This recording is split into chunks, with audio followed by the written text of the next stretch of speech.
कृपया ध्यान रखें कि इस चैनल में सभी की सभी जो जानकारी है वो शैक्षिक और सूचनात्मक उद्देश्यों के लिए है। इस यूट्यूब चैनल में प्राप्त किसी भी जानकारी को वित्तीय सलाह, कानूनी सलाह या तो व्यक्तिगत सलाह के रूप में नहीं लिया जाना चाहिए।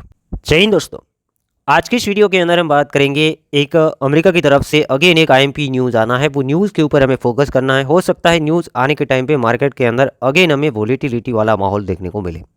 प्लस हम बिटकॉइन के बारे में बात करेंगे, जो कि बिटकॉइन के अंदर सेम टू सेम एनालिसिस बनता है, चाहे डेली टाइम फ्रेम के अंदर देखें, वीकली टाइम फ्रेम के अंदर देखें या 4 आवर्स टाइम फ्रेम के अंदर देखें। अभी एक ही रेजिस्टेंस दिख रहा है कि जो बार बार फेस कर रहा है 84,000 से लेकर 85,000 86,000 डॉलर का एरिया। जैसे ये मान के चलो, बिना कंफर्मेशन वाले लोग जो है रिस्की ट्रेडर है ऑलरेडी ट्रेड ले चुके होंगे।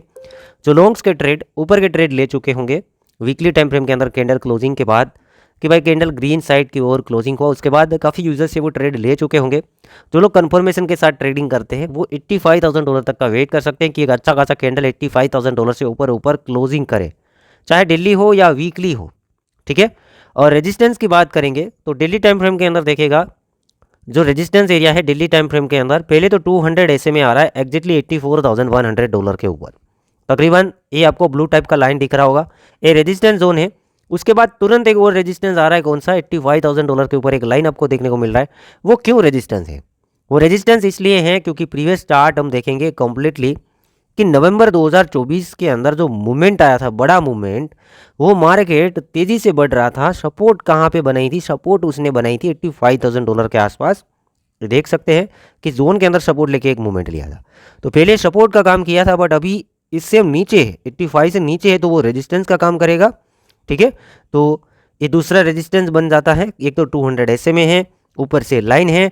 एक और रेजिस्टेंस में दिखाता हूँ 4 आवर्स टाइम फ्रेम के अंदर भी यही जोन के अंदर रेजिस्टेंस है, इसलिए यहाँ पर इसको टूटने के लिए बड़ा वॉल्यूम चाहिए। अब देखिएगा ये ट्रिंगल टाइप का है, 4 आवर्स टाइम फ्रेम के अंदर उतना लॉन्ग टर्म मायने नहीं रहता है, तो भी रेजिस्टेंस होता है कि भाई 84,000 डॉलर के आसपास से ये चार्ट ब्रेकआउट होता है बड़े वॉल्यूम के साथ। तो हम यहाँ से यही देखेंगे कि जैसे चार्ट टूटेगा, चार्ट 90 के अंदर एंटर हो सकता है, 95,000 डॉलर के अंदर शॉर्ट टर्म के अंदर एंटर हो सकता है और काफ़ी तेज़ी से भी एंटर हो सकता है। ठीक है। और हम लॉन्ग टर्म में देखेंगे यही कंफर्मेशन के साथ आगे जो रेजिस्टेंस दूसरा आएगा 1 लाख डॉलर के आसपास का एरिया होगा, वो रेजिस्टेंस होगा। और मेरे हिसाब से वहाँ पर भी अच्छा खासा वॉल्यूम मिला तो वहाँ पर भी ब्रेक कर सकता है। वो धीरे धीरे आगे देखेंगे, बट पहले क्या होगा, ये टूटेगा तो 90 वाले एरिया से लेके 1 लाख डॉलर तक के एरिया के अंदर मार्केट भी ट्रेड कर सकती है। फिर ये 85,000 डॉलर वाला जो एरिया है, यहाँ से हम बाहर निकल जाएंगे। आप जो न्यूज़ की बातें हो रही है, काफ़ी सारी न्यूज़ें हैं, बट जो आईएमपी न्यूज़ है, पहला एफओएमसी का मीटिंग अमेरिका की तरफ से। तो दोस्तों 19 तारीख के दिन एफओएमसी का मीटिंग होना है और इस मीटिंग के अंदर हमारे सामने एक निर्णय आएगा कि क्या फेड है वो रेट के अंदर कटौती करता है, बढ़ोतरी करता है या फिर अनचेंज करता है। फेड मतलब फेड रिजर्व अमेरिका के अंदर, जैसे हमारे इंडिया के अंदर आरबीआई आता है, रिजर्व बैंक ऑफ इंडिया, उसी तरीके से अमेरिका के अंदर उसको फेड बोला जाता है, फेड रिजर्व कहा जाता है। और हमारे इंडिया के अंदर जो रेट के अंदर बढ़ोतरी कटौती होता है उसे रेपो रेट कहा जाता है, अमेरिका के अंदर उसको फेड रेट कहा जाता है। ठीक है। अब सिंपल आप समझ गए होंगे कि फेड अगर रेट को बढ़ाएगा तो बात नेगेटिव बनेगा, लोन महंगे बनेंगे तो बात नेगेटिव बनेगा मार्केट के लिए, घटाएगा तो काफ़ी मार्केट पॉजिटिव, बातें पॉजिटिव बनेंगी, लोन सस्ते बनेंगे, और अनचेंज करेगा तो फिर स्टेबिलिटी वाला बात बनेगा। ठीक है। 19 तारीख को आना है। एग्जैक्टली टाइमिंग में बताऊं तो मैंने आज पोस्ट किया था ट्विटर के अंदर 1 घंटे पहले कि आप इस कैलेंडर को मार्क कर सकते हैं 19 मार्च 2025 को 2 PM ET का टाइमिंग होगा 19 मार्च। ठीक है, 2 PM ET। और उसके बाद तुरंत आधे घंटे बाद कॉन्फ्रेंस भी होगा, फेड कॉन्फ्रेंस होएगा, एफओएमसी का कॉन्फ्रेंस होएगा। फेड के चेयर कुछ बातें करेंगे कि क्या महंगाई घट रही है, बढ़ रही है। उसके बातों के ऊपर भी मार्केट के अंदर वॉलेटिलिटी देखने को मिलता है। कभी अच्छी बात बोली गई तो मार्केट पंप कर जाता है, कभी नेगेटिव बात बोल दी मार्केट डंप कर जाता है।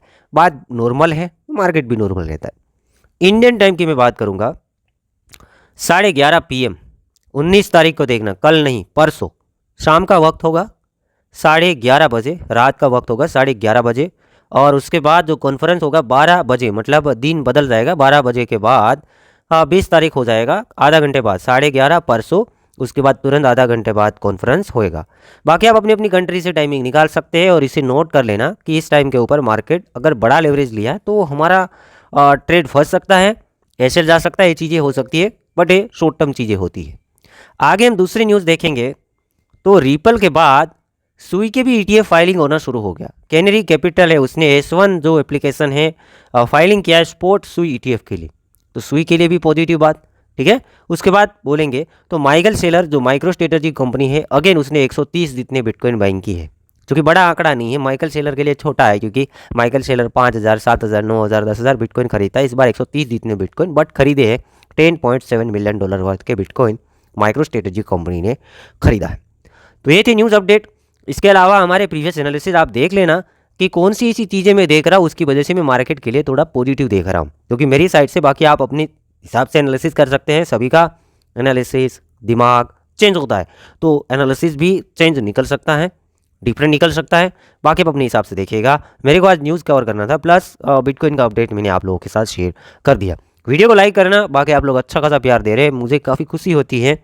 भले हमें कम व्यूज़ मिले बट लोग लाइक्स काफ़ी अच्छे करते हैं, उसके लिए धन्यवाद देना चाहूँगा हमारी कम्युनिटी को। बाकी ऐसे ही आपको वीडियो मिलते रहेंगे। वीडियो को शेयर करना, चैनल को सब्सक्राइब करना। अब मैं आल्ट्स कॉइन के लिए 1 बाय 1 वीडियो बनाना शुरू करने वाला हूँ। 2-3 आल्ट्स एक साथ कवर करूँगा। तो कौन से आल्ट्स आप होल्ड करते हैं उसके रिलेटेड में वीडियो बनाऊँ, कमेंट छोड़ना, उसके बारे में जानकारी है जल्दी जल्दी आप प्रोवाइड करना शुरू करने वाला हूँ।